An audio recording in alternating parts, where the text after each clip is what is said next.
كل سنة وانتم طيبين، ينعاد عليكم الأيام بخير يا رب. هنعمل النهاردة الرقاق الناشف بأبسط وأسهل طريقة. يلا بينا نشوف المقادير. بس قبل ما نبدأ الفيديو نبدأ كلامنا بالصلاة على حبيبنا النبي محمد صلى الله عليه وسلم.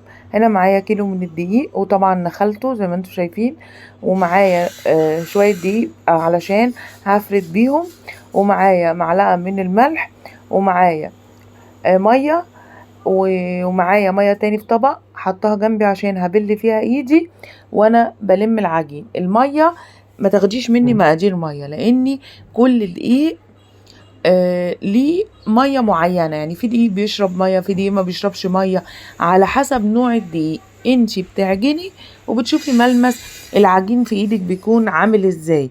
طبعا الرقاق بيحب العجينه تكون قاسيه شويه، فطبعا الميه دي حسب نوع العجين. حسب نوع العجين انت بتعجني، ومن خلال نوع العجين نوع الدقيق بتعرفي هو بيحتاج ميه قد ايه. فما تاخديش مني مقادير للميه للعجن. تمام كده؟ تمام. طبعا صلي على الحبيب قلبك يطيب. بنقول ايه؟ اللهم صل وسلم وبارك على سيدنا محمد وعلى اله واصحابه اجمعين. هنا انا بعجن العجين وبحط ايدي في الميه طبعا علشان اسلت العجين من ايدي، والعجينه تكون سهله في ايدي وانا بعجنها. طبعا انا هعجن فيها عجنا مبرح، يعني هعجنها كويس جدا جدا جدا. هقعد اعجن بقى والت واعجن كده وتصلي على النبي وتفتكري اللي مضايقك وتقعدي بقى تدي بوكسات ايه في العجين. ماشي كده، يعني نطلع ايه غلبنا في العجين. تمام، خلاص عجننا العجينه والعجينه نعمت معايا اهي وبقى زي الفل. اغطيها واسيبها ترتاح.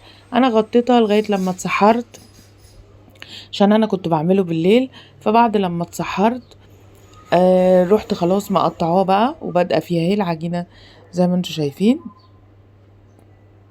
بقطعها كور، وفردت بمفرش السيليكون وحطيت عليه دقيق، وهقطعها.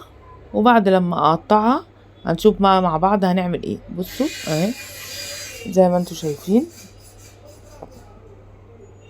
معرفش المقطع ده، لا انا خرجتها بقى من الطبق عشان التصوير ما كانش واضح. وهحطها ايه في الدقيق زي ما انتوا شايفين معايا. المقطع اتعاد بس معلش، يلا مش مشكلة، في الإعادة إفادة. اهو بصوا بقطعها زي البرتقال. انا يعني حباه كبير مش حباه صغير. تمام، هقطع كل كمية زي ما انتوا شايفين معايا. وبعد كده بقى انا هغطيه وهسيبه برضو يرتاح. هعمل حاجة في ايدي ولا حاجة وارجع بقى ايه افرد بقى معاكم.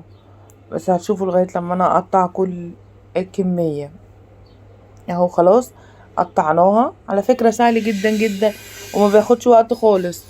غطيته كويس وهسيبه بقى. بعد كده هوريكم بقى انا هشتغل بالنشابة ولا بالمردنة. طبعا انا هشتغل بالمردنة لان النشابة التصوير مش مساعدني.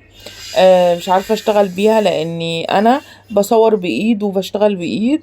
الاستندات عندي وحشة وما بعرفش اصور على الاستند، فبشتغل بقى بالمردنة. اشتغلت بيها، هي بصراحة سهلة اوي، يعني اسهل من النشابة. النشابة دي عايزة تعملي بيها ما يكونش فيه تصوير بقى، تعيشي معاها بمزاج. هفرد بقى زي ما انتوا شايفين. طبعا لازم ارش دقيق عشان يسهل معايا ايه الفرد. يا رب يكون واضح. طبعا انا بصور بايد واحدة فمعذرة غصب عني، بشتغل بايد وبصور بايد. هنا ركنت التليفون على الستاند عشان الصورة توضح لكم. اهو زي ما انتوا شايفين بنفرد بقى. وبعد كده انا باخدها بنفضها كويس من الدقيق زي ما انتوا شايفين، وهركنها. عملت 3 يعني حطيتهم على صينية، رشيت صينية على دقيق وابتديت افرد 3. وبعد كده حطيت صينية على البوتاجاز على نار متوسطة، ورحت فردة عليها الرقاق. على فكرة دي اسهل طريقة في التسوية. بس اهم حاجة تمسحي الصينية بعد كل رقاقة، تمسحي الصينية من الدقيق عشان الدقيق هيحرق لك ايه الرقاق زي ما انت شايفة كده عملت معايا علامات. هي دي اسهل طريقة للتسوية. وهنا بقى احطه جنبي على صينية برضو. وهنا بقيت اطلع اهو، وده اللي انا فردت تلاتات، بسوي تلاتات.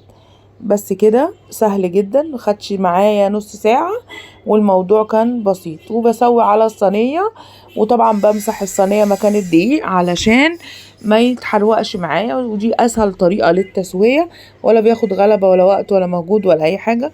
زي ما انتم شايفين معايا عملت الكمية بتاعتي وكان كيلو، وطلع جميل. وكل سنة وانتم طيبين، ويا رب في العيد متهنيين وبالرقاق والفتة مقلبظين.